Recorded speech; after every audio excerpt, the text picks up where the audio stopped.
Okay, theory class, closing ceremonies. You want to for Cape Town 2017? It really is kind of the closing ceremonies, you know. Yeah. Okay. Rabbi Katz, can you please define for me what is a ger toshav that you keep speaking about? How many of you have ever heard something along those lines with your name filling in the blank? Emmanuel, can you define for me ger toshav, this thing that you're on about? Right, Quentin, can you please define for me ger toshav, this thing that you're on about? Yeah. Okay. I got in a lot of trouble over the last couple of years by basically telling people it's a stupid question and you're stupid for asking that question. And for any other way you can explain that. I can imagine that. Because there's no answer. There's no answer, and it's a non-question. And my problem with it is, and this is where we get into theory. This is what I call theory. And I'm going to stop the theory in a minute. You're only asking me that question because your thinking's wrong. If you didn't think wrong, you wouldn't have asked the wrong question. So, stop thinking that way as the people, right? But you can't tell them that. So I tell them kind of abruptly, hey, Boker Tov, you're thinking wrong. And then they get offended, and then Mr. Ego comes in, and then it's a fight, and it's stupid. So here's the dodge. Okay? I learned a really great dodge. So when they say, go ahead and ask me, who's my overseeing authority? Oh, Rabbi Katz. Who do you report to? Who's your overseeing authority? Well, that's a great question. Let me tell you a little bit about myself. So I come with a Brisker background. Dodge!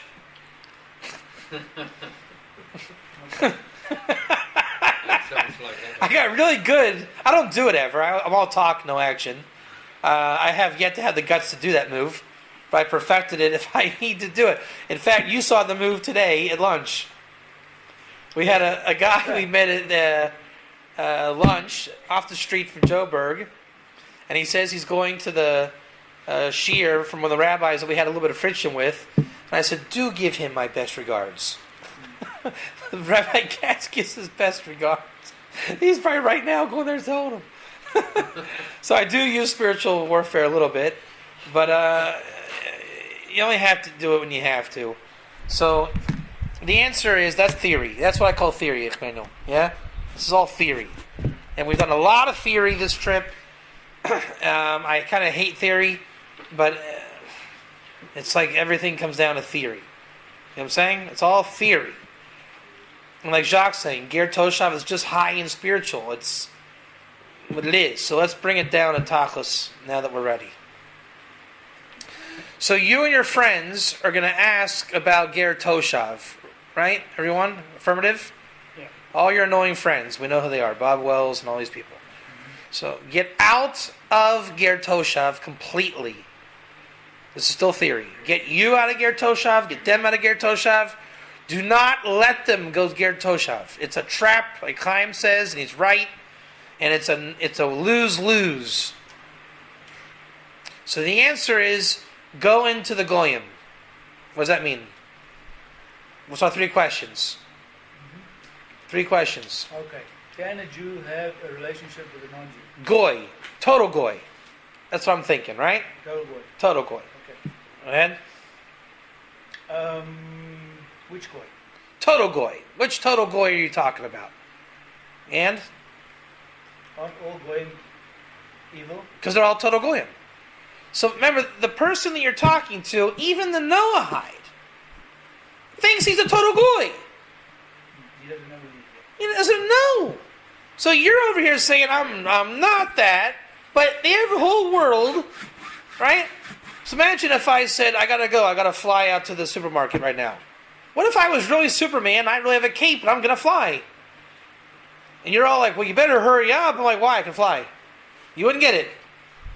Like, oh, I can fly, it's not a problem. But what do you mean? You gotta drive, walk, I'm flying. Okay, I get it, you're in a hurry, but how are you getting there? So none of you would get it. So we're all saying ger toshav, and we want to define it. I mean, come on. We would love to define it. Sorry, do you want to look at the strip that is spotted? I'm okay. So we all want to define it, but when we define it, you're defining just a total goy. Right? So if I'm Superman and I have a cape on, You're like, yeah, I got my kid one too at the store. Like, no, it's a real cape. Yeah, I know. We all say it's called the brand name, right? The real cape brand. I get it. It's like you wouldn't. It just keeps going foul. So stop and go and be the total goy. Okay, total goy. It's like if Ray Pedersen taught me in bowling. You go with what the lane gives you. The lane is giving you total goy. So I've realized stop fighting it and go there. So therefore, what's my new definition of ger toshav? My famous one. I've actually defined it. Non-nochri. A non-nachri. There's your first terminology. How do you define ger toshav? Non-nachri. And I've learned that ger is about speaking in the negative. Everything is negative and non. He's a non-nachri, a non-Yisrael, a non-Jew, non-this, non-that. It's also negative too. It's negative and non, and it bothers people, but it'll bother them less than you trying to stumble around describing, I eat nevela, I rejected cheetoof, I keep the 7 laws, but I'm not a noide. Too complicated. So just be negative and non. It's just one step less offensive. And then they're more willing to talk to you. And it's actually more accurate. So now, I'm a non-nachri. Got it? Ger toshav, non-nachri. Non-nachri. What does nachri mean again? Well, we're here for the terminology, aren't we? So it's a good question. Hang on 1 second, we're going to go there. It's not the one eating the Torah, that's it. What? The non-Nochri is the one that's going to eat the handout. That's exactly where I was going to go. Exactly. The non-nachri leads to our definition in Parshas Rei, 14:21. I have a ger toshav and I have a nachri. See how it's a perfect little system? Good job. What is a ger toshav? I don't know, but I'm a non-nachri. He buys them later. No, but he was talking about non-nachri. I'm a ger toshav. I received the handout. Getting it for free. Yeah, the ger toshav. He's got it. Non-nochri gives it. Yeah, Yeah. that's what I'm saying. Right. So we went in a little You circle. can't fight that point. You can't, exactly. But we got there better, don't you agree? We got there a little nicer by going non-nachri than if I would have said, I'm a ger toshav Parshas Rei. Because the next question is from the other person. What's that? What is it? There's no ger toshav today. No, he's going to ask, what is a non-Nochri? So then you go right into the verse. That's in you. Exactly. I'm saying it's easier to get into the verse than to argue there's a ger toshav today. You see? I'm a ger toshav, not till Yovel. But if I say, I'm a non-nachri, what's that? Parshas Rei. I receive meat. I don't sell it to the nachri. Okay. What's a nachri? The one you're sending it to. No, but what is it? Now we're not in theory mode anymore. Now it's definition mode. What is it? What is it? Where does it come from? This is what stumps 99.9% of everyone that trips up on my stuff as I've meditated on it over these last couple weeks. I'll begin. I'm saying, hold on, back up 1 second. Remember what a ger toshav is to them? It's the ger toshav to them out there. It's a convert. That's already too complicated for them. Is them Jews or them the... They're just them, whoever they are. Whoever they are. Ger toshav is whatever false, fake definition I learned when I once learned it. Something about 7 laws, something about it doesn't exist today, and that's what it is. See? That's what it is. We all kind of learned it the same way. It's kind of 7 laws, doesn't exist so much. Yeah. Israel, and it doesn't exist. See what you do. Yeah. There's a lot That's of- what it is. So if Emmanuel says, I'm a ger toshav. No, you're not. Now, in that guy's mind, this general vague is really clear, he thinks. Really clear. I know all about it. So when you come along and you're like, I really know about it, well, I know about it too, and you're wrong. So now, okay, I heard you guys know about it more than me. So what is it? It's like Amnon. What is it exactly that you know that I don't? Because I know it pretty good. It's the 7 laws, Noahide, land of Israel, not today. Look, I'm willing to admit that you know it better than me. I'm really willing to admit that. But Can you define it for me? Can you help me here? And if you don't, you're being rude, because I'm trying to work with you, and I know it pretty well. Now you can't find fault with this guy, can you? You've all seen it in the art scroll. You've all heard it the same way. So everyone knows it like an expert. I know I did. And apparently there's a Ger movement, and you guys claim to know what it is. And why can't you interface with me to tell me where I'm wrong? Because you see, it's a non-question. His Ger Toshav is actually a conglomerate of like 5 different things. So what I would like to say, okay, Turbo, hold on a second, okay? Your little Ger Toshav definition, let's isolate the 7 laws. And let's talk about that for about 2 hours. And then let's talk about the land of Israel. And we'll talk about that for about 2 hours. And then there's no Ger Toshav today, and we'll talk about that for 2 hours. I'll make you a deal. If you're willing to talk to me for 6 hours, I'll agree to give you a definition. If you're not prepared to give me 6 hours, I'm not prepared to argue with your half-baked conglomerate definition that you're confident about of Ger Toshav. That's how I would define Ger Toshav. You cop? 6 hours. No, this whole schmooze. This whole talk is how I would define it. Meaning it's 3-dimensional, it's dynamic. If you're not willing to listen, then I can't define it for you. If you're not willing to let me talk, I can't define it for you. It's not linear in this little half-baked definition that you have. I'm sorry that you think that. But the secret of life is everything we think we know like that. How do you, when you start getting beat up in life, I know more about South Africa than you because I saw Lethal Weapon 2. Right? Every American really thinks he knows all about South Africa from that movie. Jacques and I talked about it today. So what happens when the South Africans at the party where I'm at in Texas? I'm like, well, I know. I've been to South Africa. And the South African comes up and like, mate, you don't know what you're talking about. So in every wisdom, you think you know it all. And there's always the one guy that shows up that just makes you feel dumb. So what do? Get used to being dumb. That's where wisdom comes from. The dumber you are, the more you'll know. So you don't know. Just don't know. Because chances are you don't know. And if the guy across from you is so sure he knows, let him tell you. Why not?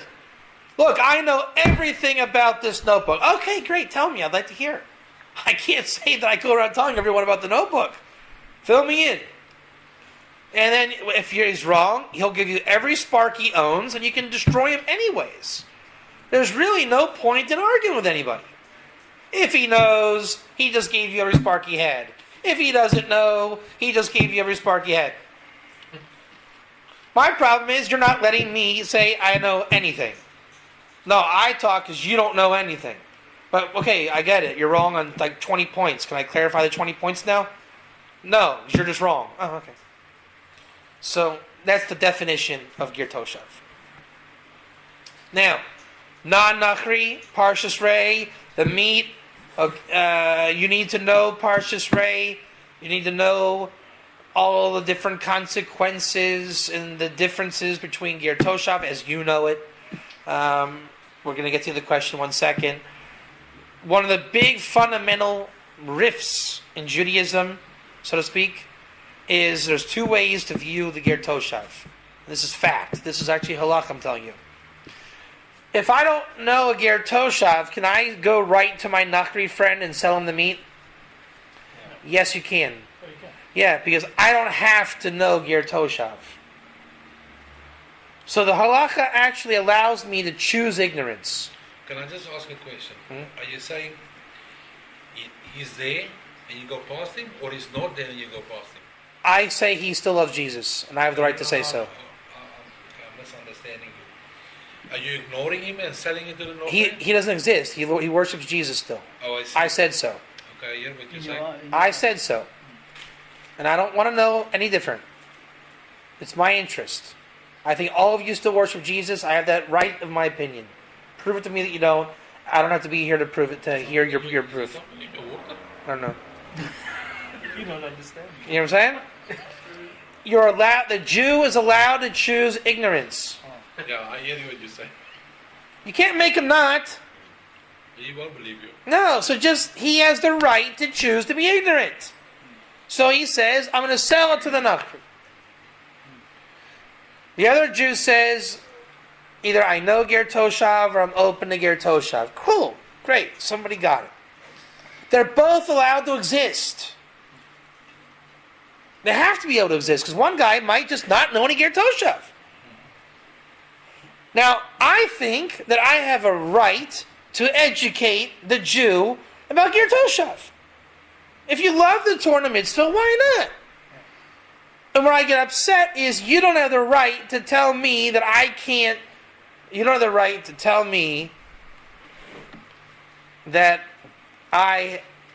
whatever it is, right? You understand what I'm trying to say? You can't tell me that how do you say that? I have to accept you. No, that's you can't tell me not to. Right? That's how you say it. There's like a double negative. So you can't tell me not to. See it? I believe in Ger Toshav. You can't tell me I can't. You're not allowed to do that. But you're trying to. Because I'm trying to tell you there is a Ger Toshav and I can do that. Meaning you can't remain ignorant just because you're ignorant. I have the right to destroy your ignorance. You don't have the right to make me ignorant. And that's a big one. That's what they're doing. Yeah. So now what is a Nachri? The words for Gentiles are Akum, Goy, and Nachri. And if you want to get complicated in halacha, Eino Yehudi, a non-Jew. When a Jew sees these words, you've never met another person cringe more than those words. Because no one knows what they mean, generally. We see them all the time in the Talmud, and halacha. And I know that in my work with this, that was the hardest clip to get over. Because I really thought I was making it up for a while, and I felt guilty. And I was working it out. Like, what, I know there's a Nachri and an Akum and a Goy, and they're all kind of Goyim. But are there dargas? Is one better than the other? From the Jews' point of view. Yeah. What's a kuti? That's another one. A kuti. And it's like, is there like a kind of goy called a kuti, and a kind of goy called an akum, and a kind of goy? And I remember Chaim and I talking about it, and I was pretty scared. Because I don't want to make this stuff up. But I can definitely see something was going on. And I can say that when I first taught it, I didn't get it really that well. So I kind of made it up a little bit. I was pretty close, but I didn't have it. But you got to try, but you don't concretize it either and say, I just made it up and like a modern Orthodox and we stayed on that. But now it's crystal clear. They're all the same thing. That's why it wasn't dangerous. Because they're all the same thing. The Nachri is your biblical non-Jew. The Torah only uses the term Nachri. He is a non-Ger Toshav, but more on point what the actual word means. And I have researched. We're talking 6 years ago. And that was old school. So now, these are factual definitions. Nachri, on the Iker term level, is a non-Yisrael. So can you argue a Nachri is an anti-Semite? Yes. Because they're just against Israel. Like philosophically. Again, not Israel. Because they're Klippa, and they think they have a choice. Like my sister, she's Klippa, and she thinks that, believing in God is a choice. I can choose to believe in God, and I can choose to not believe in God.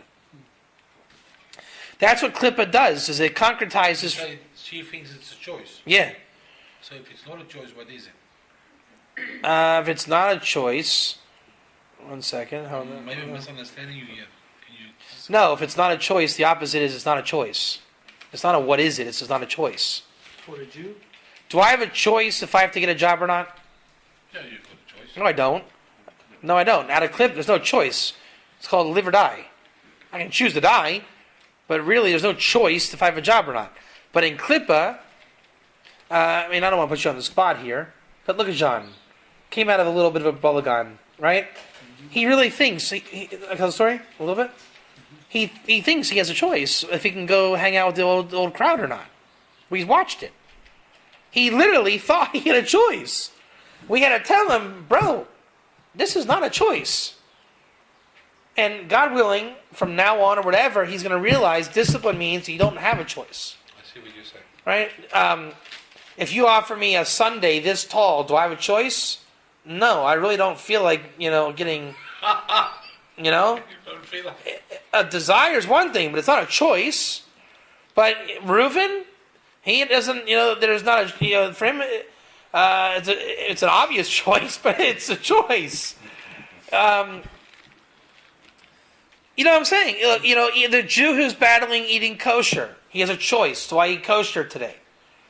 It's a choice. So, God is a choice in Klippa. I think we've all been there. You know what I'm saying?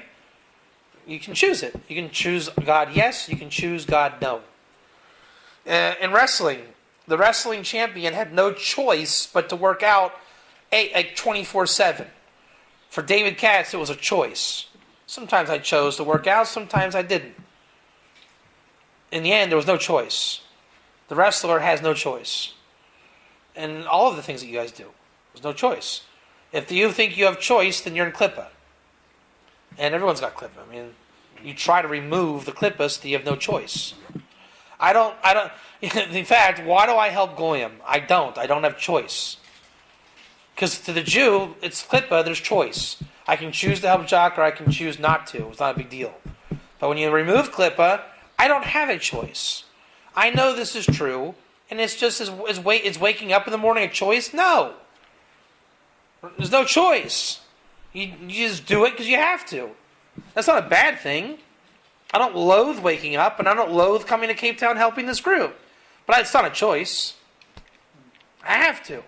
Do you mean it's like if I decide I'm sick and tired of my job, I want to quit, but then if I quit it, then I'm not going to have an income, so kind of you actually. So that's don't have a Klippa. choice. I That's need to find Klippa. a different job, Yeah, that's right. That aspect of job in your life is Klippa. My job, I've got my job out of Klippa. I don't have a choice. I teach Torah to non-Jews. That's what I do. It's not a choice. Can you just define Klippa? Klippa is acute unholiness, which everybody has. Huh? Acute. In English, it's acute. In American English. I don't have a choice with this group. My job, which will never go away, is teaching Torah to Ger Toshav. I don't choose to do it when I wake up, and I don't choose. That's why there's no such thing as off hours. When I get a phone call, I answer it when it's work related. Period. So that's that. So Nachri is in Klippa vis-a-vis Yisrael. They have chosen to go against Israel. What do you call a Jewish apostate? A mumar. What is his status? He's a Nachri. That's why the Jew can also be a Nachri who chooses to not be a Jew. That's what allows a Jew to not be Jewish. And that we treat them like a Nachri. When they want to do tshuva, repent, they will lose the Klippa and no longer will it be a choice. I can't choose to eat tray food anymore. It's not possible. Non-kosher food. It's not a choice. I don't look in Addo's kitchen looking for the Doritos that are not kosher. It's not a choice. We all make choices that are not Klippa. I don't look for the money under your mattress in your house. Go rooting through your bedroom. That's not a choice. Reuven might, because you might have lollipops under there. So, that's for him a choice. Then he chooses, do I behave today or do I not behave today? I have to get it out of him. Bro, it's not a choice. When you go to Jacques' house, you behave. Stop the klippa. So a good parent will get the klippa out of his kid's head, and then he'll, when he is 25, he won't be digging around his friends' bedrooms trying to steal the hidden money under the mattress. That's how you get beat up and put in jail. Then if that happens, then eventually, hopefully, you learn a choice. Or you remain a criminal. So life beats you up where you become holy whether you like it or not. And so living by the Torah makes you holy because it beats the you-know-what out of you. But where does that fit in with free will then? Free will is klippa. You know what you call, is a baby holy? No. And what's the definition? Why not? Because all their Yetzer Hara. You don't even get your Yetzer Tov until you're 13. By definition, you're a Russia connected to the Sitra Achra. You are not holy. In the womb, you're still holy. You're not. Oh, that's true. That's correct. Very good. That's right. When you come out, you're not holy. That's probably why the baby's screaming. But they have a soul and things like that. But they're not making good choices. So that's why you parent your kids. What is a very klippidik, they call it chinuch, education for your kids? Just not caring about your kids, which klippa does. Klippa doesn't care. That's why you get kids that, in the bad environment. It's klippa. I can choose to kill this guy or not kill this guy. Today I chose not to. Klippa. If a baby was holy, it would choose not to burp on you. It's rude. It's like an animal. So what do? You train the animal. And when it's 6 months, right? Wah! Wah! Okay, Johnny, relax. Ema's coming. It's okay. It's okay. Then he stops. The baby's like, ah. So when I stop crying, Ema brings the food. When I'm balagan, she goes crazy and starts throwing things at Abba. I think it's time I stop crying for food. And I've raised 2 kids, and I've signed this is how it works. You wean them off their animal instincts. Zari would not stop nursing. It was a problem. I babysat her for the first time. She cried nonstop. Like, look, kid, I can't help you. You're going to have to take a bottle at some point. The interesting thing is that Zohari, to this day, that's her Yetzer. It's her Yetzer. She was a little human being, and I'm still working on that klippa with her. That's the amazing thing. She's still an animal. She's very hesitant to take new things on. And then when she gets it, she masters it. That Yetzer is never going to change. Her husband's going to be battling that klippa. Her kids are going to be battling that klippa until she stops being an animal. That's the beauty of parenting. I mean, really, kids are human, but they're animals, and you have insight that they don't have. Like, Reuven doesn't want to read and write. He's being an animal. He thinks he has permission to not know how to read and write. That is an animal, by definition. I'm saying, look, kid, you cannot be mute without reading and writing. That's klippa. So some klippas are very hard to break, as we learn. So you have to, as a parent, learn how to break your kid's klippa. As a nation of Israel, we have to break the klippa of the Nachri. You don't have permission to go against God in Israel. But I don't believe in eating kosher. It's all man-made religion and lies. You're in Torah B, my friend. You're in Shituf. The only reason why you think the Torah is false is because you don't know what Shituf is. Because no one taught you, because you're being taught by a bunch of animals. And Shitufis. False religion. Are you calling my rabbi an animal? In that thing, yeah, he's an animal there. But don't worry, we're all animals. He thinks he has a choice to teach you or not. He doesn't have a choice. He is choosing to not look at the Ger Toshav. He doesn't have the right to remain ignorant. So, the Nachri is ignorance. Non-Israel. Choice. Now, you have good animals and bad animals. Some dogs are lovely. They're like humans. Some dogs you want to kill. It's just the nature of the beast, pun intended.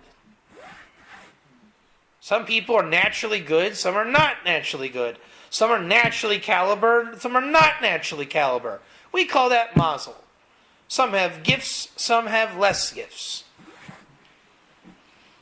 And this is the Vilna Gaon Evan Shlema 101. Hold on. I strongly recommend on this point listening to my Vilna Gaon series, because it is all this. All of it. No, I'm just thinking now, when a human refuses to study or learn, he stays in that animal state. It's choosing to be an animal. We know that even the Yetzer Hara, and yet you're the lowest animal when you're in that state. And when you choose to break that klippa, you become the highest angel. We know this. You're part animal and part angel. Your job is to remove the animal and be the angel. It's mankind in this world. I mean, it's everybody. It's the plight of man. No harm, no foul, pal. We're all animals. And that's why the Torah was given to elevate you. Why did God make you basically not holy? It's called being a baby. God didn't make us born like the Terminator. We're born as babies.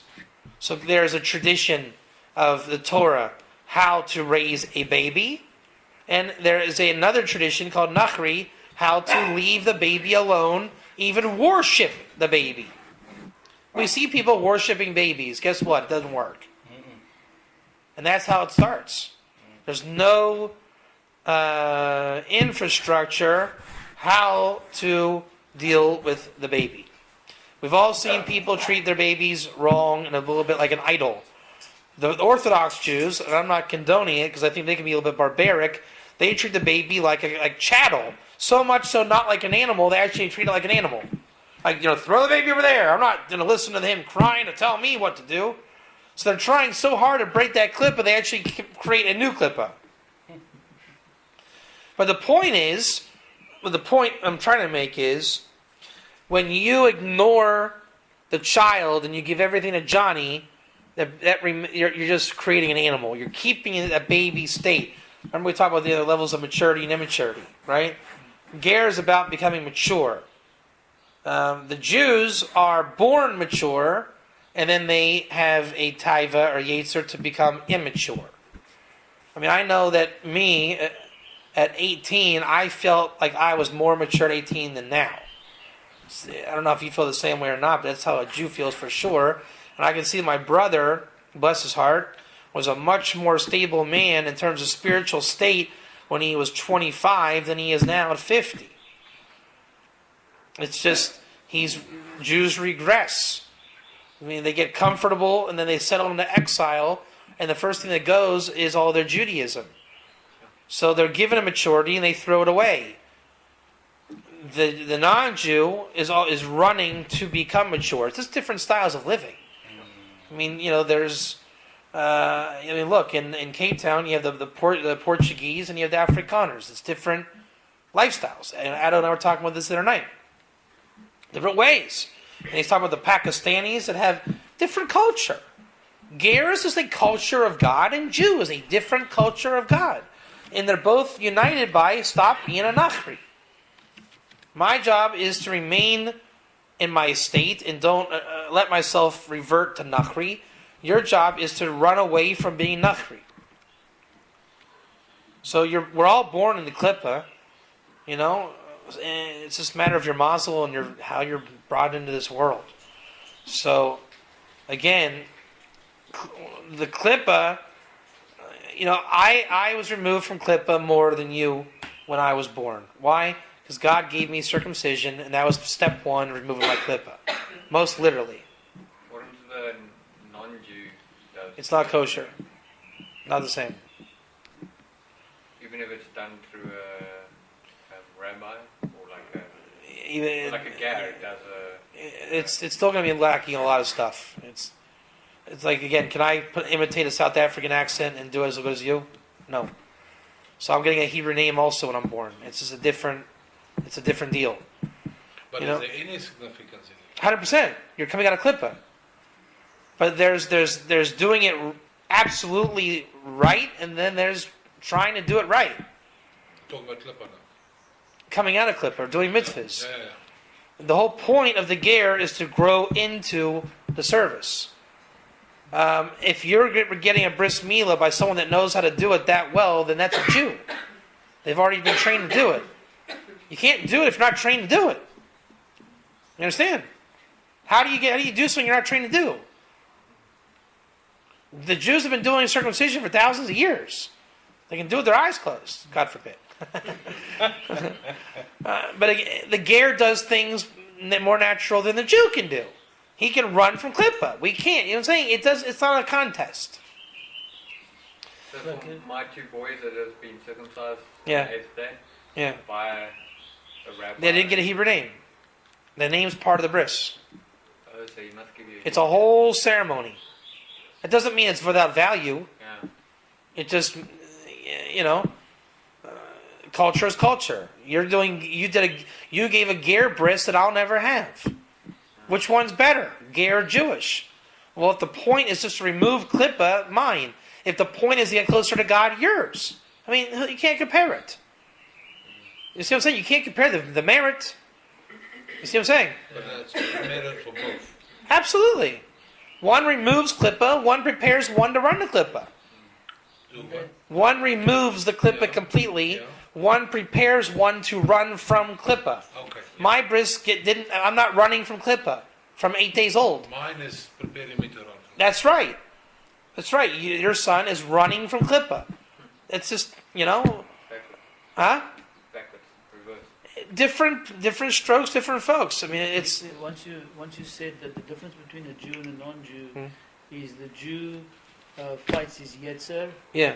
and the non-Jew he accentuates his Yetzer tov. Yeah, for your son, he's going to be proud of his bris milah. Like, I have a bris milah and I'm not even Jewish. He's running to his Yetzer tov. The Jew, cliche-wise, is embarrassed of his bris milah. You know what I'm saying? Different. We're talking psychology, not the actual cutting. My parents had a whole ceremony, baby naming, and shul. You didn't. So it's just different drives. And there's no comparison. It's not a better or worse. It's not that. So, and again, it's how you nourish that baby, right? What's the next step you do after the bris milah? So for me, that was the beginning for my bar mitzvah training. That's the simcha of a kid's life. The baby enjoys a big ceremony of the bris, and then at 13, it's like the follow-up. Are your kids going to get a bar mitzvah? Probably not, unless you convert. See what I'm saying? It's on a track. It's a different track. So for me, wrestling practice led me to talk about how I'm not a great wrestler. Wrestling practice for the champion led him to a full ride scholarship. We both started in the same room at the same time. Brian started in yeshiva with the chief rabbi of South Africa. One became this kind of a rabbi, one became that. They both were at the same place. It's just different. So, I think I've hit that point. This is all kind of new for me just to articulate it, but it's very good stuff. All right, so we know what a nachri is. Again, what your intention also was removing nachri from your son. For me, mine was not to remove nachri. Right? We were not removed. The Jew has no nachri in him. So you're already step one. Hey, pal, this is what we're going to do to you in 8 days. Remove the nachri from you. The message for me was, you're not a nachri. Don't think you're nachri. It's a reminder that you know. Yeah, it's a reminder. That's why it's good you say that, because what's it called? It's called an os. Bris milah is called an os, a sign. Exactly. It's the sign that we're not a nachri. But isn't that also a sign for a ger that he's not a nachri? But that wasn't the original cause. It's to say we're taking you out of being a nachri. I'm not being reminded from my nachri state. Okay. I never had a nachri state. But for us, it is a reminder. It's a reminder. Don't be like you were. I experienced Don't be a that. nachri. I experienced that. Your child's going to see Uncle Frank, who did not get circumcision, and he's going to know I'm not like Uncle Frank. I see Uncle Moshe, and I say I'm just like Uncle Moshe. And Uncle Moshe does not look like my nachri friends. I'm not a nachri. Deep psychology is going on with this stuff. Deep psychologies. Is it just psychologists or is it soul?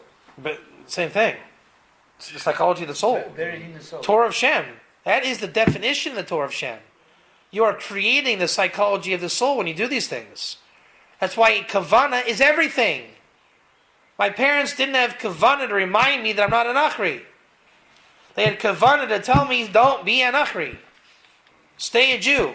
Sorry, what's kavan? Mental intention. So if one gets a circumcision, does that change your Absolutely. mazal? So then, yes, it does.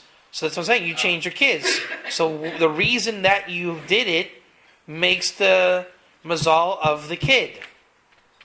Jacques keeps Shabbos to not worship idols. I keep Shabbos to rest. Big difference.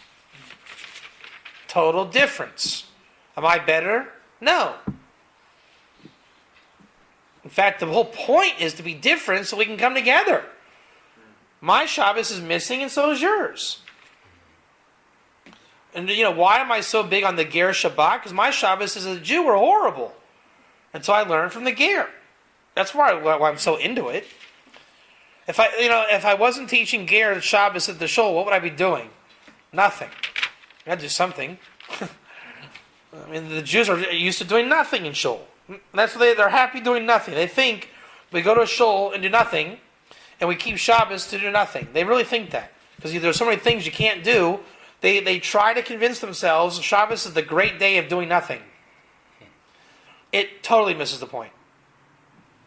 My Shabbos are filled to the max. Because Ger taught me that. You need to learn not to do so much on Shabbos. Don't do malacha one of three ways. Relax. Don't do your taxes today. You're doing too much. Chill. Alright, so now we got Nachri, Ger, all these terminologies of Kabbalah.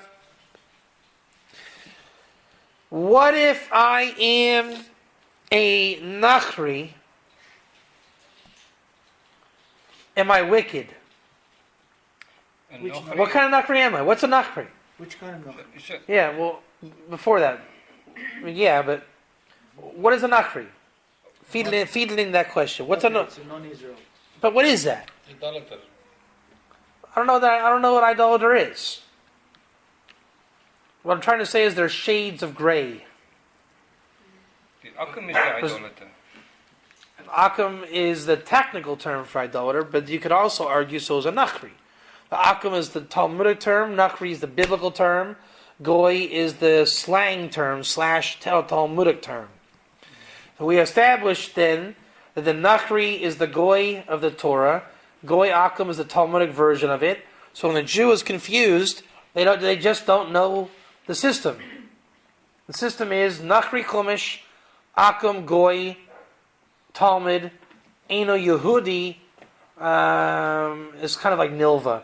You could say Eino Yehudi is Nilva. Nilva is a special term for Ger. Eino Yehudi is a special term for non-Jew. I don't mean special as in great status.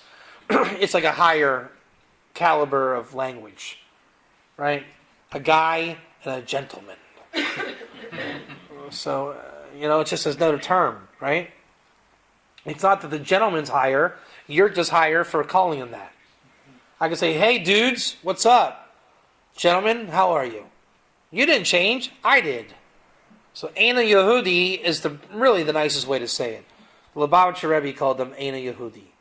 And that's what the Mishnah Berurah uses. It's just it's a language.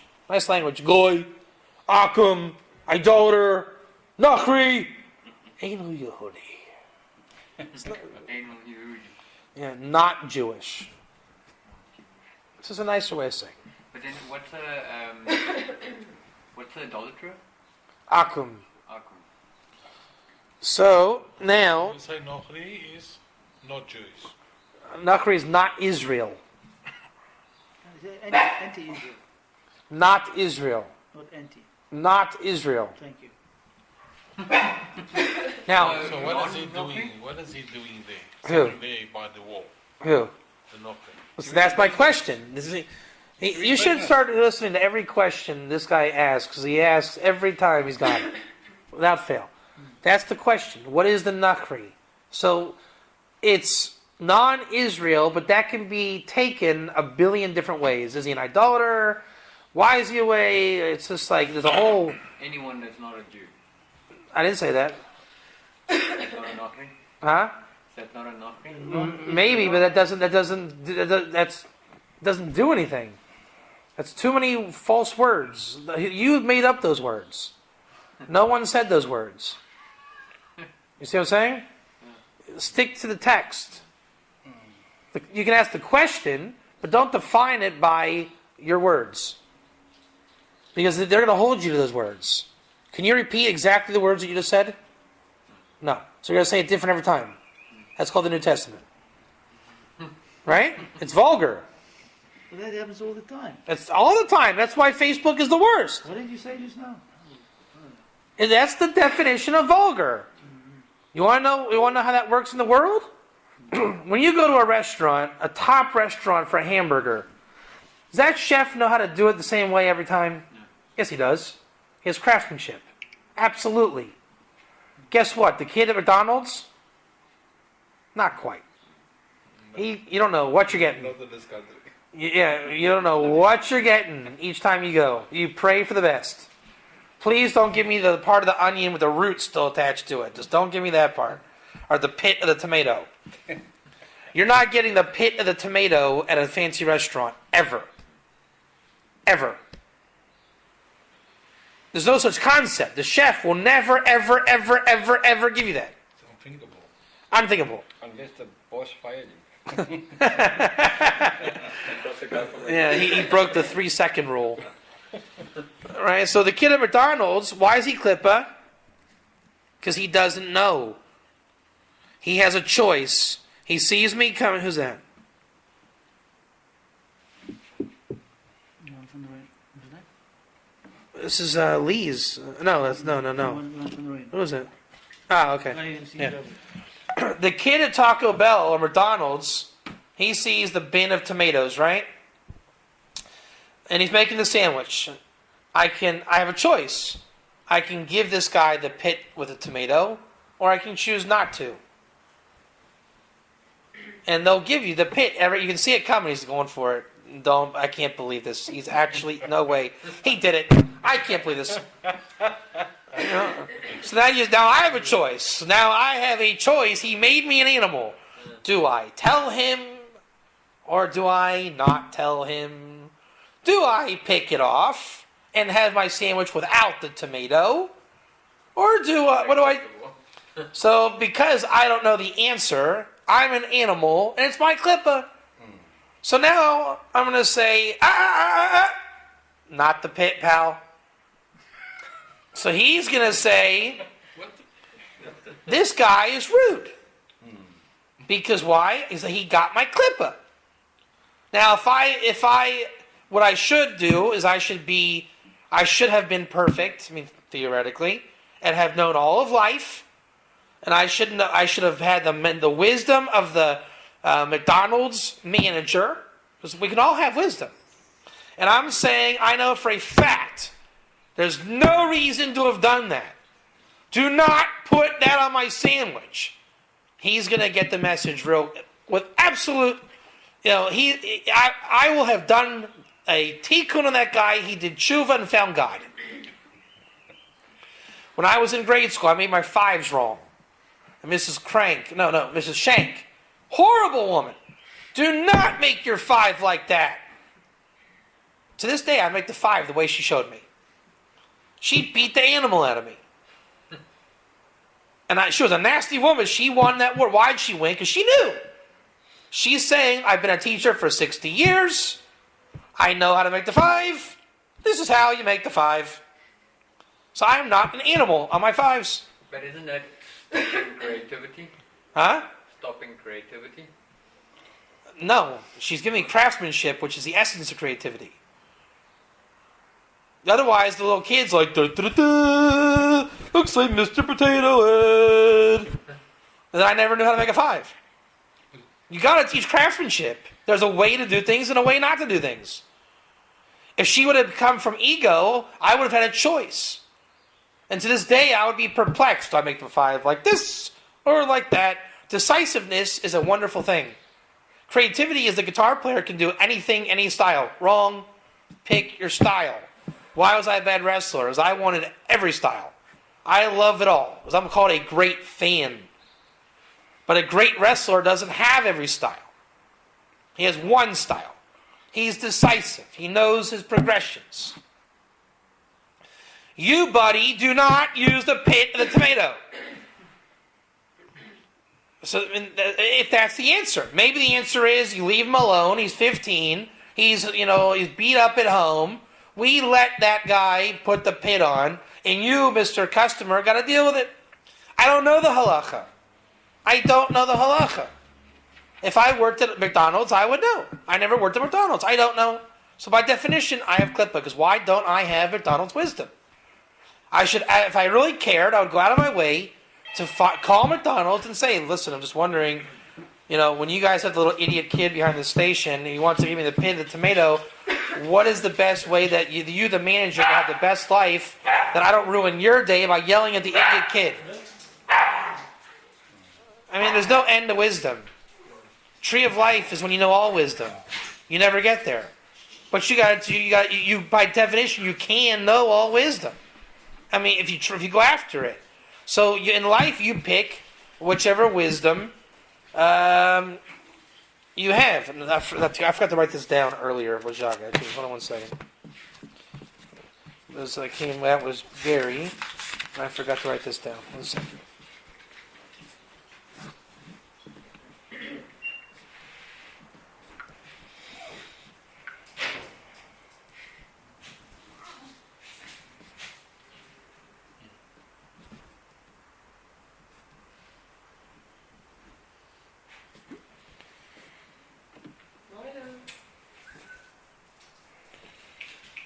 Oh, Milo.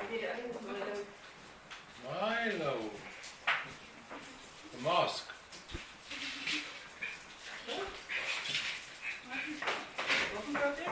We're moving the mosque. I'm not spelen daar. Gary. Ja. Die hondje was zo'n cute. Zijn naam is Milo. Nou, you know. Ja, niet eindelijk. Die hondje is zo geweest. Oké. Ik kom even die masker op zitten zetten. Ja, Okay. Hell, you're just in time. So, this is where klippa is a lot of fun. Right? Klippa is fun. Reuven choosing the lollipop is fun. This is where Torah is fun. When you get into wisdom, you literally have so much klippa, and you get to view it as an opportunity to remove klippa. You're given X amount of years, you pick up wisdom, and the more wisdom you pick up, you don't have free will, so you get to do it right. Not free will means you do the will of God. But the concept that you're picturing here, isn't it relating to what she's asked? She asked what is free will. Free will is staying in klippa, getting out of klippa, choosing Hashem or not. That's a klippa. Klippa by definition is a klippa. Free will is a klippa of klippa. Free will It's a klippa is a klippa of klippa. You don't actually have free will. You actually don't have free will. No, if I had all the wisdom in the world, I would have no free will. Imagine how horrible of a human being I'd be. Don't do that! Stop! Bring me that! Do that! Hey! You! Don't do that! Do that! Okay, I would know everything. I would never be wrong. That would be a horrible. That's an angel. That's an angel. That's why angels are like that. The din of the malach. They don't understand humans. They get the wisdom immediately. Immediately. Then bringing back to my point about the 5, your teacher showed you how to do a 5, okay? Mm-hmm. And smacked the animal out of you to get you to have that concept. But the way you did the 5 still has the same result as the way she showed you, but your choice is gone now. You can either do like this or like that. I don't have choice anymore. Now that choice is taken away. Yeah, I make 5s a certain way. Free will is essentially taken away. That's right. I don't have to think, but every time I make a 5, should I do it my way or Mr. Shank's way?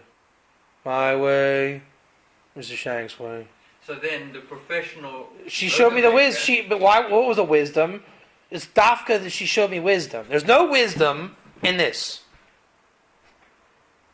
but there is wisdom in. There's wisdom in that. But it's the same thing. No, this is the voila. Then there's The Superman. it's wisdom. Wisdom has parts. Maybe you must. Maybe you want. You want to know what a stupid wrestling move is? Ha! You want to know what a great wrestling move is? It's like you set it up. It's mechanical. Mechanics. It's called mechanics. You want to know how you break your arm? You throw a pitch of baseball. Whoa! You didn't do anything. You threw it 20 miles per hour. You set up. Maze, and then you click and you think and a ding and a ding and a ding. Now it goes 100 miles per hour. Mechanics. She taught me mechanics. There's no mechanics in this. By definition, that's mechanics. Now somebody may know how to do it better, but I never met that person yet. I've been proved by 5. Explain free will. Your. It's the klippa. It's a klippa. Okay, but you must break it open. 5-year-old, 6-year-old David Katz never had anyone teach him how to make a 5. I was an animal. If I would have thought into it, my 5s, or you know what, let me change the story a little bit. In 3rd grade, we had cursive writing. And I'm a creative student. And all my Y's, or no, my G's, what was it? Whatever letter it is. How you do Y? No, it wasn't Y. J. No, it wasn't J. Q. Q is like it. Yeah, we can say Q. So I'm going to do... Some would do it. yeah, I'm going to go like this. Like that. Woo! Yeah. So all my writing had these massive tails. Each one. I'm creative. I think it looked nice. It was my version of calligraphy in 3rd grade. The teacher gave me a C. I said,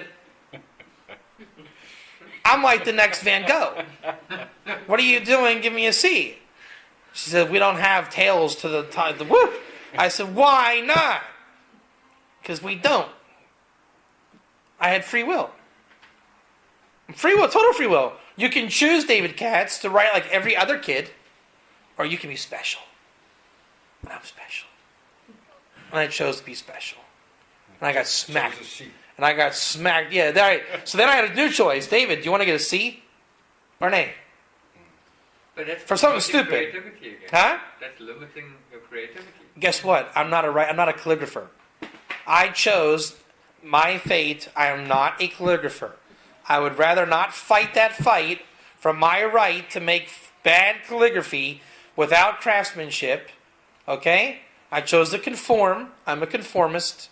And I'm not a calligrapher. I gave up all my creative rights of calligraphy. So then is free will equal to animal? It is. That's what I'm saying. It's a klippa. Now, wait, but there's a consequence. You're bringing up the consequence. I gave up my right to be a calligrapher. That's mazel. I recognized at 6 years old, or 3rd grade, at 9 years old, that it's better to conform and find out what I am than to say, hey, I'm drawing the line here, I'm a calligrapher. And then I would have gotten a note home. David didn't cooperate. My mom would have said, what's wrong, David? This C is unacceptable. Look, I got to do the tail. I can't not do it. You're going to have to sign me up to calligraphy lessons like now, or I'm going to go crazy. And she would have signed me up, and I would have been a world-class calligrapher. So you say free will is either inside or outside clipper? That's right. It's inside Klippa. Once I left free will, I gave up calligraphy. Okay, writing never became. And look, I lived that fate. I conformed. I gave up my creativity and free will and holiness there. I'm not a good writer. I have no writing skills. I gave it all up. A consequence. I chose that at 9 years old, and I never recovered. And now I have so much non-free will. I'm holy. I write holy. Because I don't have a choice anymore. It's become my identity. My writing. My writing is my identity. You can identify my script. It's called David's script. How does that tie in with before and after the fact? After the fact, I don't have choice. When I write now, if you give me a little Musser spiel about how to change my writing, I'm not listening to you. Bro, I've been writing this way since 3rd grade. You're not changing it. But I can't read your writing. Then go educate Mrs. Shank. Not my problem.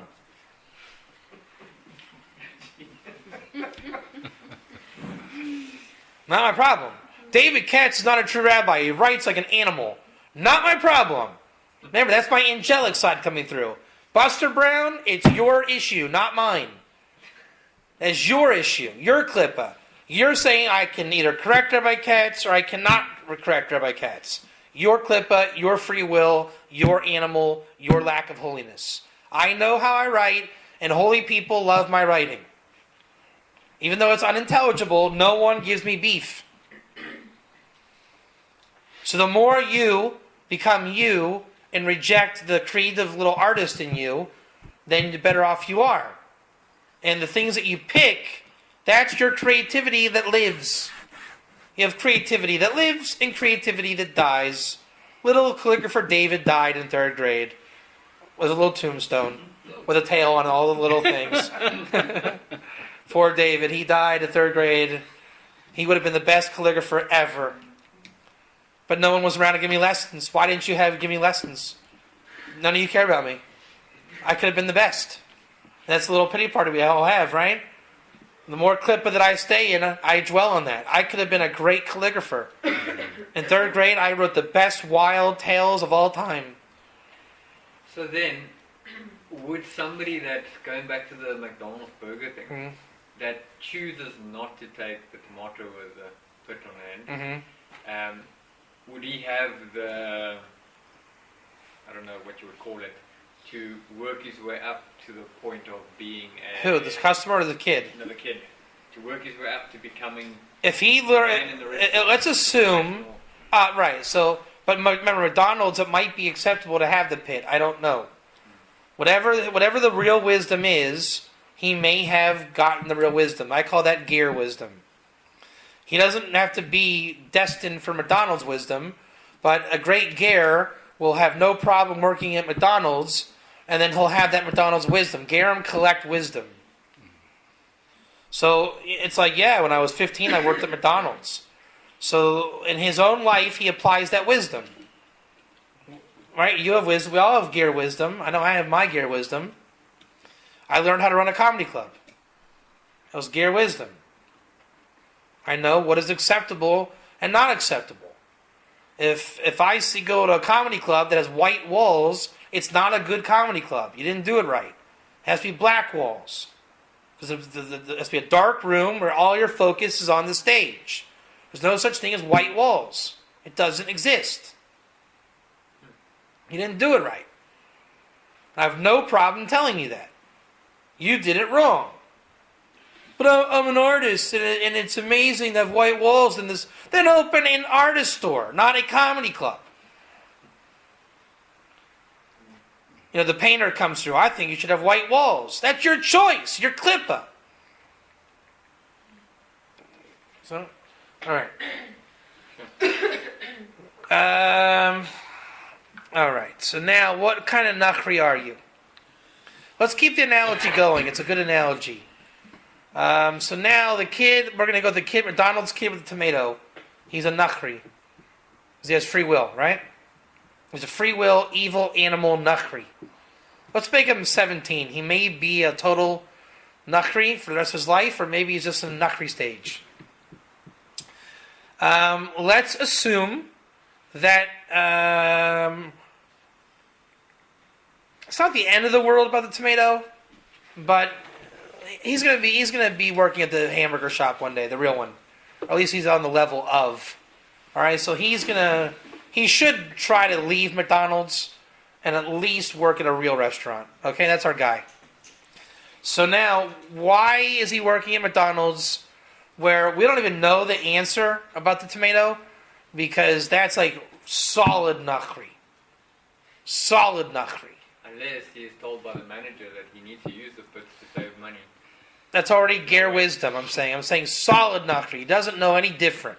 He has no ambition, no goals. Okay, he's just a solid nachri.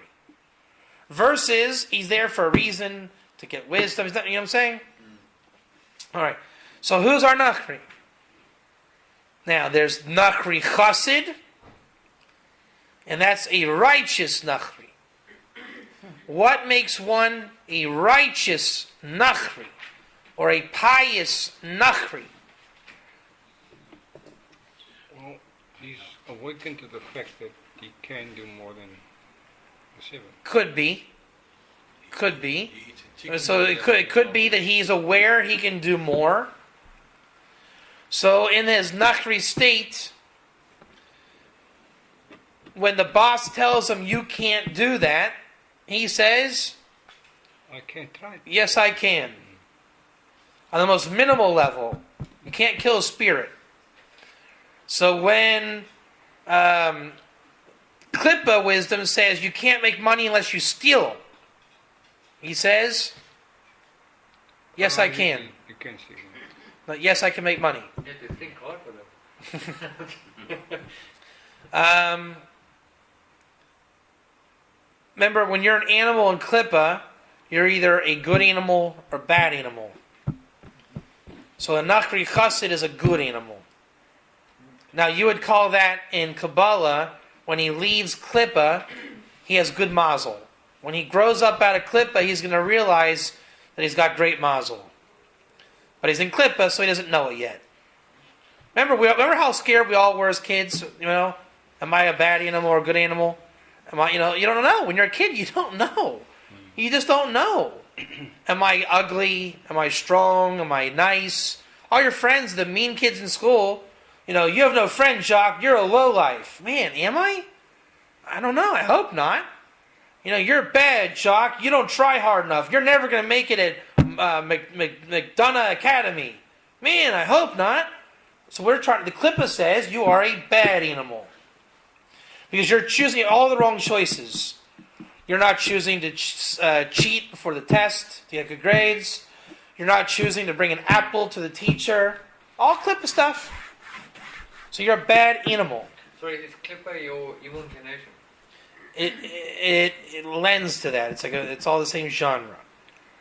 It's not necessarily. It's that if Jacques actually believes that he has a choice to bring the apple or not, that's his Yetzer Hara and that's his Klippa. If Jacques didn't bring the apple because he knows it's stupid and doesn't matter and he's wasting his time in school, that's not the Yetzer Hara. That's called, teacher, leave me alone. I got better things to do. He already made that choice. At 5 years old, his dad said, Jacques, don't do the apple. It's Klippa. And he held by it. His dad killed the animal. Shot the animal dead. And then Jacques told his kids, listen, youngster, don't do the apple. It's Klippa. You see how life is infinite. It's amazing. It's beautiful at this point. You're in like a wild playground as wild animal kids, babies. You have your mazel of which you grow up. You accept your holiness. You accept your animalness. And you have God who gives wisdom, i.e. Shefa.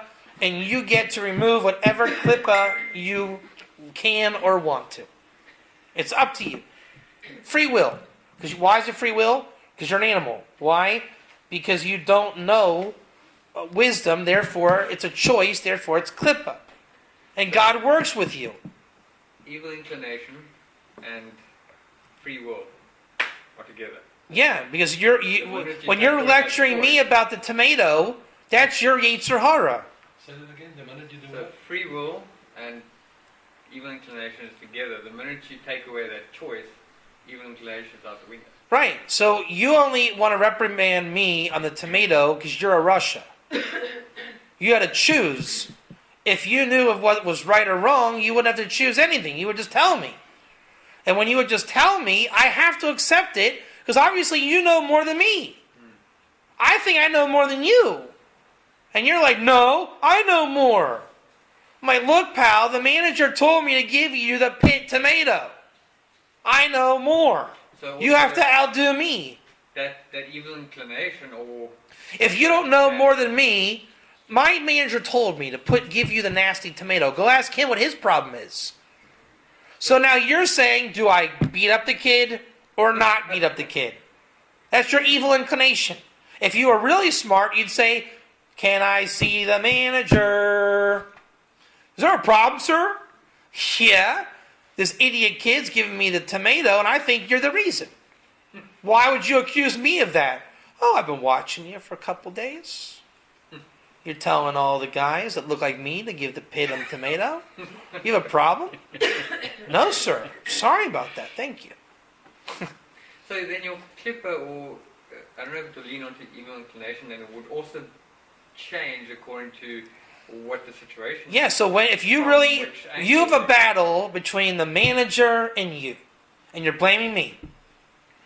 Either my manager is going to outdo you, because remember, this all goes in the world of Yetzirah, where the battles of angels. How did you get wisdom? From your angels. Where the angels get it from? From the Sphirot. Where they get it from? From God. It's called Shefa.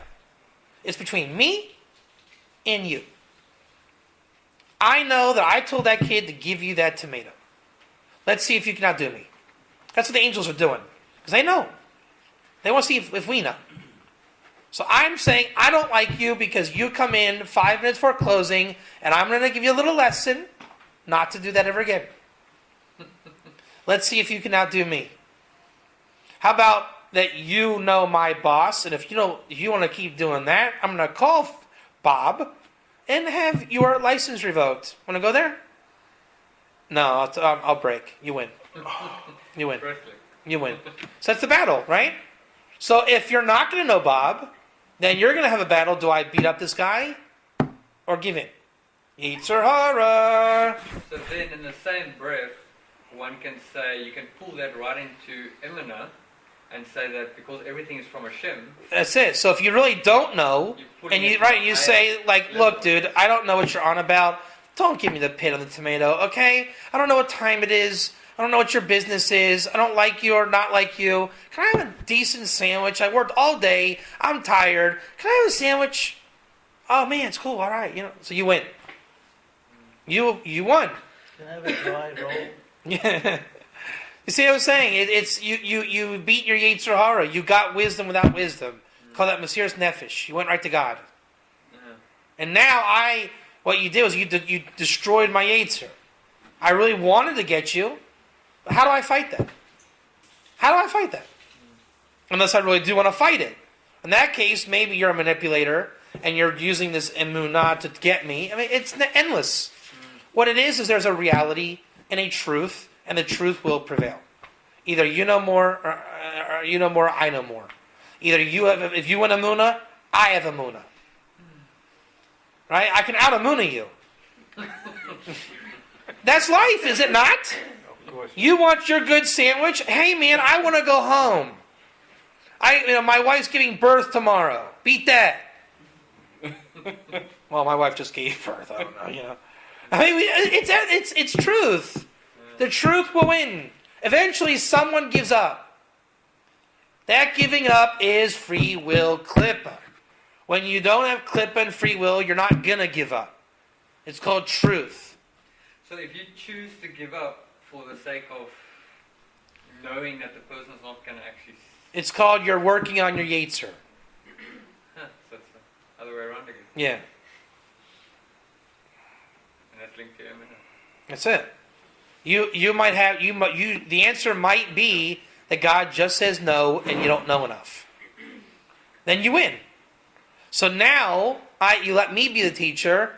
Look, I don't like you because you come 5 minutes before closing, and I'll admit that. So I'm telling you, stop doing that. What do? Man, do I really go to restaurants 5 minutes? I do. Oh my God, I do. I'm an annoying guy. I am always going. Thank you.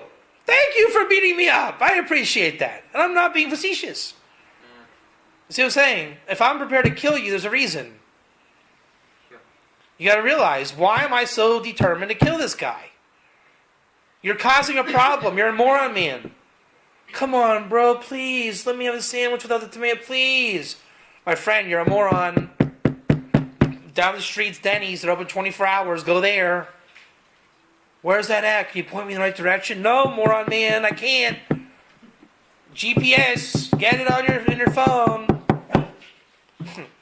So when you listen to the guy, he's giving you all of the sparks.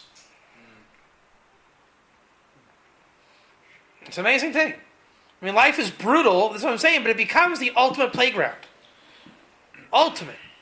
If you learn how to cooperate in the playground. And trust in God. But it's such a far out of the box thinking that you're so self-absorbed you can't do it. I just want a sandwich. Well, you, but we have to close the store.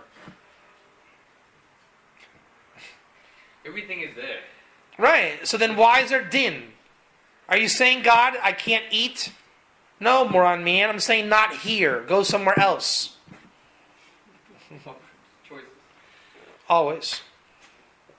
So then you get tired of having the door slammed in your face, and you say, oh, it's 10:30. Do not go to McDonald's, go to Denny's.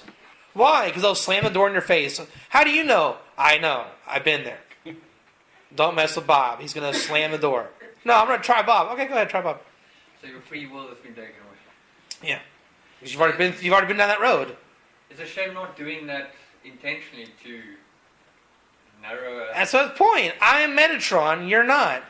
I'm an angel. There's no way I'm staying open another minute. You're not changing it. I'm no longer human. I am an angel. Nothing in the world will make me open up. Nothing. And you go completely. Nothing will change this. Nothing. I don't care if you're Bill Gates with $1 billion. I'm going home. I have work in the morning. I'm tired. Go away. Like Pharaoh. And your Yetzer says, maybe there's a chance. No, you're going to lose. And we all have this Metatron, and we all have moron man. So did Pharaoh do that? Was he? He was trying. He thought he had free will. And God took away his free will. That's the famous thing. So the big question under that thinking is, Pharaoh was figuring it out. Figured it out the hard way. So what did Moses have then? Did he have free will? Not much. Because He was the master of all wisdoms. Hashem was saying. He was the master of all wisdoms. That's why he wrote the Torah. Moses made a living of losing his free will. Yeah. Holy for him was a profession. Leaving Klippa was the profession. And how do we know that, geezer? Who was the most humble man that ever lived? Moses. So And we say that Moses is Metatron. Huh? Holiness leads to lack of free will. Yeah. Metatron is your holiness. I So get out then, of that. so now when you master wisdom, I am not closing the store, or I'm not keeping open for 5 more minutes because I said so, and I know so. So if I'm unrefined, I'm going to say, I know so. But if I'm refined, every day, idiots like you come 5 minutes before closing. We call that refined. Hey, man, I'm sorry, man. Look, I hear you. I know. I wish I could stay open. But listen, if you go down the street, there's Denny's, and it's open till like 2 in the morning. Yeah. Oh, you don't. Experience that leads Yeah. to So that's called refinement. My Metatron's refined. Right? So now I might even be a Baal Chesed. You say, but man, I don't even have the gas to get down there. Here, man, here's $5. Just, on me, bro. Cool. Come back when you got more time. Go down there. Tell him Dave sent you, okay? I'm friends with the owner. Just cool. Refined.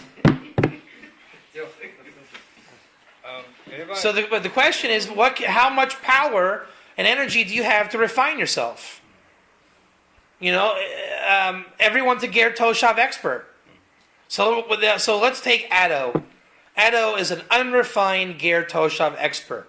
Why? Because he's the guy going, meaning he's like, look, I know it, right? But if we're trying to get everyone refined, say, look, man, I understand you're just a sheep too flow life. I get it. But listen, there's Ger Toshav today, and you're following Ask Noah, and they're refined. We're all losing our free will. And it takes time and refinement. That's life. But you call it a low life. That's not too refined. No, that's not. It's a bit caliber, though, Giza. It's a bit caliber. It's a bit lower than that. This is what I'm saying. Life is an infinite playground of potential. And you're all going to refine yourselves, and you're going to become Metatron in something. There's no such thing as absolutely, fundamentally, animal, Klippa, Russia. Somewhere you are refined. Somewhere. Refined in caliber, in wisdom, in Metatron, and you're a gear on that point.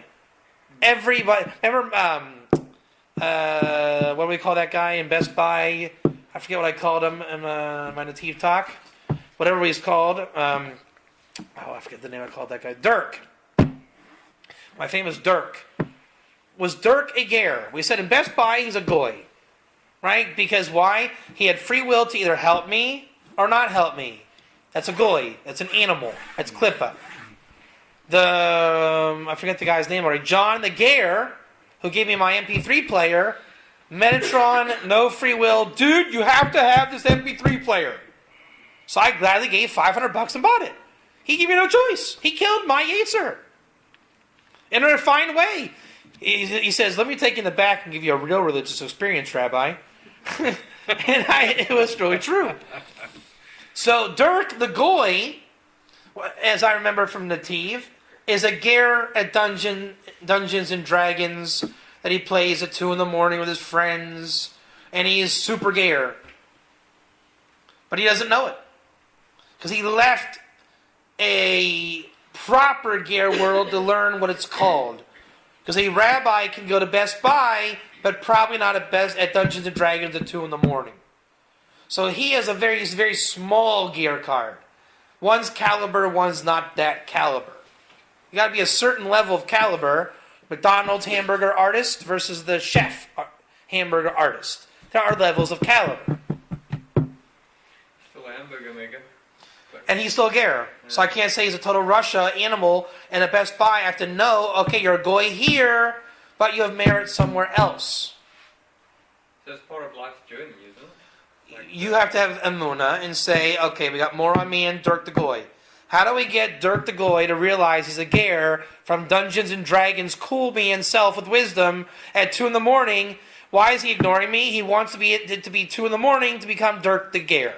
How do we get Dirk the Goy to become Dirk the Gear? That's everyone's mission. You're a moron for coming 5 minutes before closing time. I need to get you to be a gear now. I don't want to kill you. I need you to be Metatron. Can I come in? No. Okay, thanks. You snapped out of it. So my job is to get you, that's what women do, good healthy manipulation, right? Maybe you could come tomorrow. Tomorrow, maybe? Think? Oh, yeah, closing time. Got it. Thanks.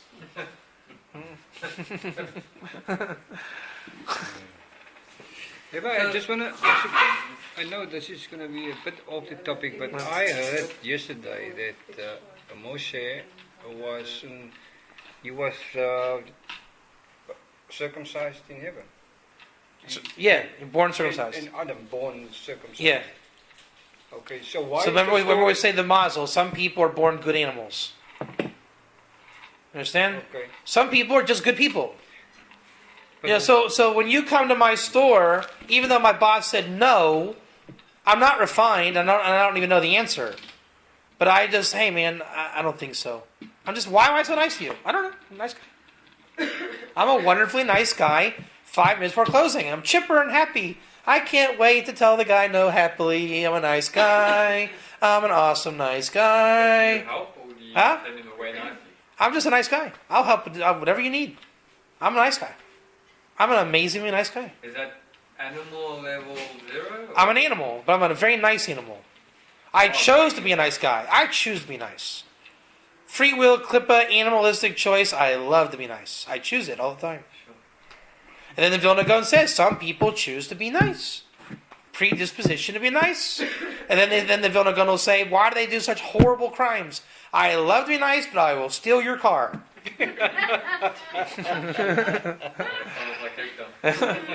It's life. It's an amazing thing. An absolutely incredible, amazing thing. So when you spoke about the person becoming Metatron, Yeah. is that like absolutely just angelic fire. For- When there's no zero free will, there's no negotiations. You will have to kill me to get that sandwich. So then stubbornness is actually also... Or it can be Yetzer Hara. I am choosing to be stubborn right now. I am choosing to be stubborn right Oh, now. I see. No, you don't. So you No, you don't. where- No, you don't. No, you don't. No, you don't. I don't see. No, you don't. Say I do. Don't argue with I me. did, Don't argue with me. This is a choice. That's an acute Yetzer Hara. So now your Yetzer's got to know the difference. Can I come in? No. All right, is he being a jerk? Or is it just really no? You got to know. When it's from a shem or when it's... I'm going to say, no, lowlife, get out of here. I'm going to break your legs. So you got to know, am I just an obnoxious jerk? Yeah. Or is it just really like, I better get out of here really quickly? You got to know, did you step into some kind of mafia, like I'm getting ready to kill a guy? Or am I just being a jerk? This is all Nachri wisdom we're getting into here. This is the Nachri world. You don't know what you're getting into. Is it an animal or a human? Or an angel? Is it what level of Yetzirah is coming through? Why don't you know? Because I reject Israel. I'm an animal. What is Israel? The access to the angelic realm. Metatron. So you're not Israel. You're a Nachri. We're all levels of Nachri. I'm a Nachri, and where I'm not holding by the Torah. So we all play in a Nachri playground. So now the Torah comes in. Why did I kick you out? Because you're a shituf. You're an idolater. I have a mitzvah to kill you. I'm a ger. I keep the 7 laws, and I reject shituf, so I reject you. Now, I can't articulate that. In my mind, it's called, gotta be late, gotta go see Jock. And in your mind, I gotta come in before I gotta go to church. It's the same fight. You're keeping me from my lesson with Jacques. And you're telling me, but you're keeping me from church. Who's going to win that fight every time? The ger. He's going to wipe the floor with the goy. This is my famous thing about Best Buy. The ger walks, this is Mike Matledge going on a mission in Best Buy. It's ugly. He kills every goy in there. It's that intensity we were talking yesterday. The ger on a mission is a higher... he's going for sparks. He's on a higher existence. So Gary without a mission is... You're not going to... He's Metatron. You're not going to stop him. Your little church thing is going to scare me? Well, you're going to go to hell, Buster, with Jesus. Jesus schmeezes. Move. Because you chose Jesus. I didn't choose God. I know God. Your choice of Jesus and me knowing God is a mismatch every time. So I'm saying all this playground of Nachri is this book being played out every time. Like Russell said, which Ger Toshav are you? Are you the Noahide Ger Toshav, the Shituf Ger Toshav, not idolater Ger Toshav, East Nevela Ger Toshav, is Ishmaelite Ger Toshav? Which one are you? My job is to be the Ger Toshav in the land of Israel, a Jewish Ger in the land of Israel. That's what kind of I am. As long as I know that, I'm Metatron, I don't lose. Now in Cape Town, I have a much harder time believing that I'm still in Israel. So if I lose consciousness of that, I'm a Nachri. To stay connected with Israel. I have to stay connected. And then no one can mess with me here. If I now drift off, let's go to Sea Point, Jacques. I say, I'm feeling snazzy. Now, bad things happen, and I get in trouble. This is your question, Emmanuel. Hello? Spilling seed. Why is that a bad thing? Because that's a radical choice. That is not the will of God. That is a choice. Any bad choice. You will go right into the Nachri territory with that one. Metatron doesn't. So again, all the battles that we're playing out is which kind of Nachri are you? Which kind of Nachri Chassid are you? Which kind of evil Nachri are you? What's a wicked Nachri in the philosophical sense? Even though I'm a Ger Toshav Noahide and I don't believe in stealing, but that doesn't pertain to my work where I can steal from the register. You're a Nachri Russia. And that's a choice. And now there's going to be a battle. You chose to steal. Now you're fighting God because you're also choosing not to steal. So you're fighting with your free will. Somehow there's going to be that fight with the register. Otherwise, if there was no fight, you could just take it and it's there's no such thing as stealing without any opposition. How do you steal from register? It's not just like a golden treasure, like, oh, thank God. So what do?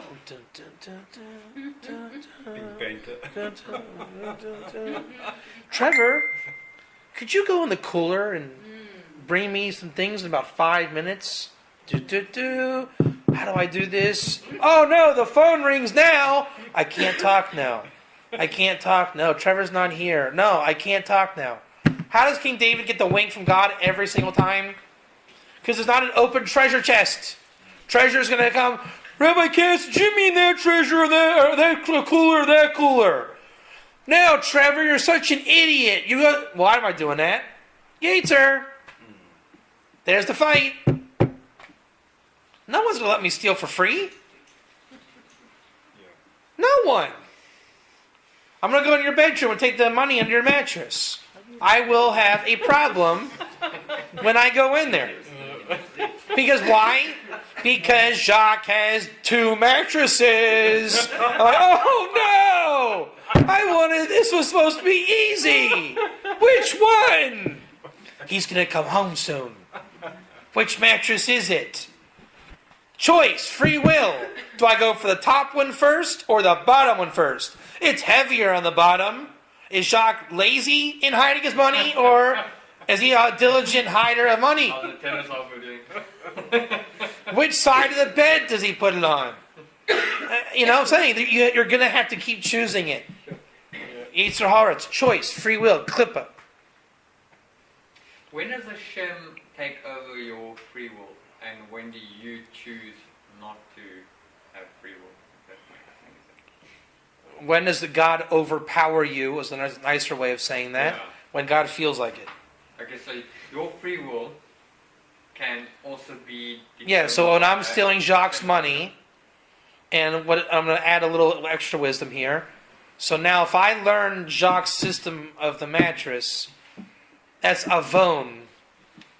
Alright? Instead of chet. Instead of just stealing from him, chet, I'm learning the wisdom. When people hide money, they usually keep it in the middle because they think I'm so dumb, I'm going to check the top or the bottom. It's in the middle. So when I go to Chmanuel's house, I check the middle, there it is, Avon. I can steal very quickly now. Anyone want to have me over? Anyone? So, and as I'm learning how to be a better thief, right, God can just get a message to me. By any way possible. Right when I walked in to steal the money, on the TV show, it said, we at Bob's non-stealing firm reject stealing. And I'm like, oh, you're right. I shouldn't steal. There's a famous story of a Jew who wanted to break Shabbos. Famous, true story. And his name was Dave. And so he had enough. 11 o'clock at night, I can't do this anymore. I got to break Shabbos. He turns on the TV, and the first thing the TV says is, good Shabbos, Dave. So apparently it was like David Letterman or something, and some Jewish guy said, good Shabbos, Dave. So right when he turned it on, it was, good Shabbos, Dave. So he knew not to break Shabbos again. This is called Mazel. It's called God's Chesed. And this is what King David talks about over and over and over. God, please send me your chesed and stop me from avon. Because we're all on a pattern of being a sinner of avon. Right? We all learn how to sin. It might not be stealing Jacques' money, but I found out whenever I call Jacques, he has to respond. He can't tell me no. So I take advantage of it. Whatever it is. Are you making notes, right? So then someone says, I can't call Jacques because, he'll always come when I call him. So I've learned not to call Jacques. Then I heard it. God let me hear that. Oh, man, I shouldn't have done that. So I'm sorry, Jacques, I heard what you did over there, and I shouldn't have done that. God saved my soul. He rescued me from my phone. I would have used Jacques. He's just a goy anyways. Take advantage of him.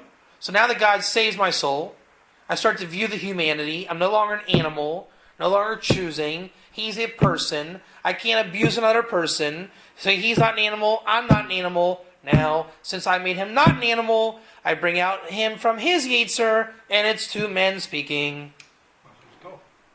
Yetzer Tov. Someone's trying to get a hold of me. Some kind of group. Alright, turn the volume off. So I think what we're talking about tonight is the salvific work in real time, in real life, living it. All four worlds put together. The terminologies are here to concretize your mind. Why is Rabbi Katz making it so hard? Because until I know the reason why I closed the door on you isn't because I don't like you, or you're annoying, this and that. That's ad hominem, that's insults, and that's my unrefined Yetzer. Or like unrefined Yetzer Tov even. Right? We call that the id. Even though my super ego knows to control my id, it still comes out id. So, the thing missing from everyone is Torah. When I say Quentin's annoying me because he comes 5 minutes before closing, and then the woman would say, that's not what I meant. It's not what I meant. What do you mean? You said it. It's not what I meant. So, what did you mean? What I meant was, what does it mean in my lexicon of code of self? You're annoying, I don't like you. That's what I call shituf. I rejected shituf. All the shituf people. See how it comes on a personal attack, but it's really not? We don't have, our files are unrefined. Oh, there's the annoying guy. There's the obnoxious guy. There's the rude guy. That's your mishigas. That's not true. Everyone has a Metatronic rectified no Yetzer self. So the rude guy, that's what I call the radical Christian. The obnoxious guy, that's what I call the shituf. The ignoramus guy, that's the Noahide. And you call it by what you call it. So if I say you're just annoying, that's rude. You shouldn't have said that. That's not what I meant. What do you mean? So, without Torah wisdom, you can't call it for what it is. So it doesn't really matter what you call it. What matters is what you call it. But it doesn't matter how it comes out on me. We all have. Can you all think of the codes that you run in your brain? Think about the typical Afrikaner, the typical Portuguese, typical black, typical Jew, typical colored in this country. You all have codes. Do you not have codes? Sure. And you're not racist or this. It's code. It's not meant to be articulated. It's just code. There's the guy with that hairstyle. There's the guy with those shoes. It's natural. What you're missing is the wisdom to be able to articulate it. That wisdom is this. So now you can say, oh, I don't like you because you're shituf. I reject shituf. I don't want to associate with shituf. I have found that shituf people like to do this, this, and this. You can always upgrade it to more Torah. A shituf person is trying to steal. You are trying to steal. I don't want you to steal from me. Please go away, Mr. Shituf. See, the book is like long progressions. This is why. I call it you're annoying. Unpack that. You are annoying. You are shituf. Shituf people steal. Stop trying to steal from me. You are shituf. You're trying to steal from me. I would like you, Mr. Shituf, to please not steal from me. Because I am a person who is not chosen to do shituf. I am not annoying. You are annoying. You are shituf. I am not shituf. Mitch Hedberg's got a joke like this. He says he goes to a restaurant and he orders a chicken sandwich. So the waitress said, "How would you like your eggs?" And I said, "I thought about it. Preferably incubated, and then hatched, and then raised, and then grown, and then killed, and then plucked, and then stuffed, and then cut up and put on a bun. I don't have time for a sandwich like that. Scrambled." It's the same thing, isn't it? Same thing. So the more Torah you know, you don't have to be giving in to the id and insulting people and saying, "You're annoying, but I didn't mean that. So now I'm a hypocrite." Even though you're right. And then you say, "But he is annoying." Well, yeah, okay. All of our Yetzer Haras are annoying. That's the whole point. The Yetzer concretized Klippa is annoying. Right? Your Yetzer and your sinning is annoying. Why is Jacques annoyed that his mattress is like that? Because I was trying to steal the money but couldn't find it. But he doesn't know that. He just finds his mattress off. That's annoying. Every time Rabbi Katz comes to mattress, that's annoying. He's an annoying guy. He doesn't know I'm trying to steal his money. Now, dumb it down. Why does he have to leave his trash everywhere? He's annoying. I'm trying to do something Yetzer Hara to you. Something. Until I beat, how do you do that? You mitigate. When I have a cup, you put a coaster down. I don't have the right to be an animal in your house. Now I'm Metatron. I don't put cups on Jacques' table. He's a Metatron. I have to be Metatron. He told me. You didn't tell me not to steal your money from your bedroom. You never told me. Remember we saw the bathroom at the park? Don't take items from bathroom. It's called stealing.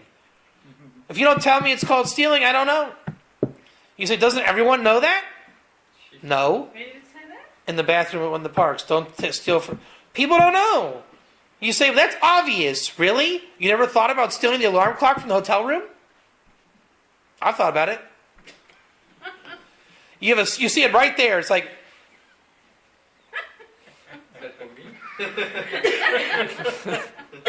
Wow. It's got an MP3 plug. I can't believe this. This is from God. You realize, moron man, you don't steal from the clock from the hotel room. But come on, it's got the MP3 thing. I was looking for that. So they put a sign, "Please don't steal the alarm clock." You know?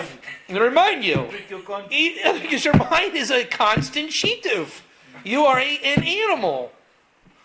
You have to think about stealing it. It's called free will. You have to think about it. So does a criminal that reads that sign, what is he then? What's that? A criminal that takes, but he read that sign, what level is he like? They don't really care if I steal it. They're rich white people and they have all the money in the world they can just keep, Now, what does it make that person that stole that thing after reading not to steal it? So I'm telling you, just blind.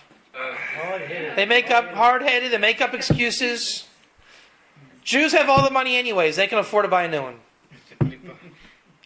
It's Klippa. That's what but what are they? They are what they choose to be.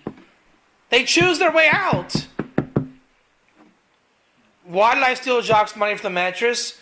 Because Jacques wears a short sleeve shirt, and that's what rich people wear. Yeah? Yes. I must have seen it on a TV show. I can prove it. Such wisdom. Don't insult me. You choose whatever you want. It's Klippa. Once you're choosing, you can choose what you want. But then in sin, I can't remember if a person willingly sins, or is that even like a thing? Or So if I know better, Rabbi Katz, now that you're staying with us, please, if you could refrain from stealing the money under my mattress. So why do I do it now? I got some serious issues of Klippa. Serious issues. He makes it perfectly clear. If you go in my bedroom, I'm going to chop your legs off. Do not touch my stuff. Sign a contract. I will not go and steal the money under my mattress. And I did anyways. That's clearly a problem and a psychosis. I'm not healthy at that point. I am sick, and I make choices that I can't help. I have a problem, and I need help. If I do that, I'm basically asking for help. I cannot be considered even an animal. That's called And that's even what Shit. the, Chet, exactly. There you go. that's the prison system is actually Huh? doing. The prison system is telling you should Exactly. go to jail. Yeah, The same that's the criminal baby. ends Can you please tell your baby to not vomit on me, please? And the baby vomits on him. Why did you tell your baby to not vomit on me? It's that. It's acute immaturity. Acute. I mean, we all have that moron moment, don't we? Right? There's something that you do that you're sick about. Let me think. I get crumbs on the floor at my house. My mother goes berserk. Do I have to pick up after you and pick the crumbs up off the floor? Okay, I'm sick. I admit it. I get crumbs on the floor. What can I do? She asks me every day, and I know I can't, and sometimes I give a little... I try to get with my hand, but they fall off. And I'm saying, like, okay, how far is this going to go? I'm giving you this. Look, I'll get it in my hand. I'll throw this. I'm not going upstairs to get the dustbuster. And then it's, Reuven forgot to plug it in. So I don't know where the broom is. And the broom has more dust than it's worth. Okay? Yes, I got some crumbs on the floor. I am wicked. I am evil. I should be sentenced to death. I didn't say that. Yes, you did. No, I didn't. Yes, you did. That's called a fight. Immaturity. And because if she's that concerned with the crumbs on the floor, she's also got a few screws loose. Why are you keeping the money under your mattress? It's called a bank. Get real, pal. You're keeping the money there, making me sign a contract. I think you got a few screws loose. You deserve that the money stolen. I'm doing it to prove a point. And that's the answer. That's the answer. I'm doing it to prove a point. Think about it. He's saying, I want you to sign a contract, don't go in my room and steal my money. You serious? You have me over, you fly me down, sign a contract. Should I wear handcuffs to bed, Jacques, too? So now I'm saying it's just Yetzer, ego. I'm going to sin Dafka. How was it with Jacques? I took all his money. I don't care. So I'm better than him. I'm better than the system. Acute ego, if it's not just sickness. Total disrespect. Completely. Doesn't exist. Just as a solid animal. Complete choice of an animal. So we call that taiva and chemda.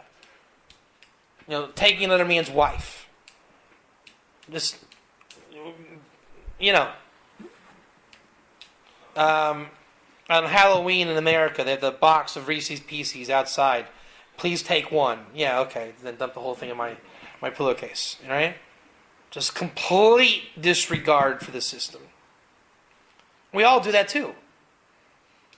I'm sure you're told, put your dishes in the sink. No. Disregard of system. Just disregard the system.